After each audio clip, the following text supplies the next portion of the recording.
Gjëja e parë që do me pas parasysh gjatë reflektimit të vitit është mi evidentu sukseset tona, sepse kur i evidentojmë sukseset tona, atëherë vetëvlerësimi dhe fuqia jonë rritet dhe me i shiku me qetësi gabimet, vështirësitë që i kem pas, me reflektu, me nxjerrë mësime prej tyre, në mënyrë që viti i ri me pas një lloj mësimi dhe një lloj entuziazmi çka mundem me bëu më mirë. Reflektimi rrit në esencë vetdijen dhe sa më i vetëdijshëm është njeri,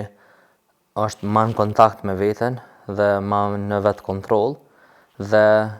si arsye vetë kontrollit arrin me menaxhu dhe me jetësu ëndrat e tij më shumë.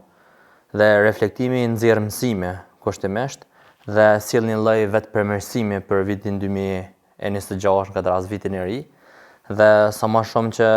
ne nxjerrim mësime, jemi më produktiv dhe më të suksesshëm. Kështu që reflektimi na bën me u vetë zhvillu,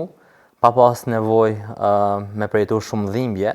që më na u ripërsërit gabimet e vitit kaluar.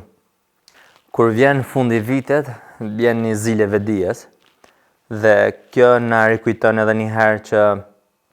na do të mirë i konsideru disa gjëra që ndoshta nuk kanë qenë shumë të mira, na do të mirë reflektu dhe kjo vetdia është sikur na sjell pak dhimbje sepse shpeshherë ndihemi të gjykuar për gabimet që i kena bë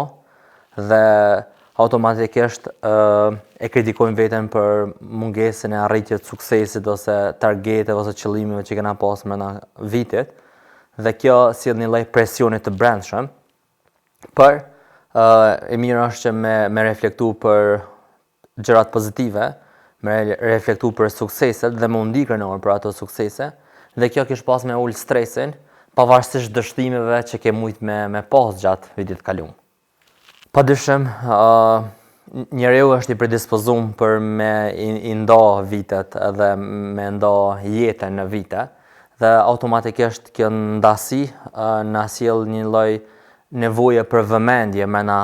vitit dhe kur i kujtojmë vitet, zakonisht i kujtojmë edhe momentet e bukura gjatë viteve, por edhe momentet e trishta dhe automatikisht kjo shkakton një lloj ndasie që nëse gjatë këtij viti kena pas një moment të trishtë ose një moment lëndimi ose dhimbje më të madhe, mi bë fokus kësaj gjëje dhe vënia fokus e momenteve negative na shkakton dhimbje emocionale dhe mërzi, vujtje dhe për këtë arsye ndodh, si më thon, kjo humbja e motivit dhe entuziazmit.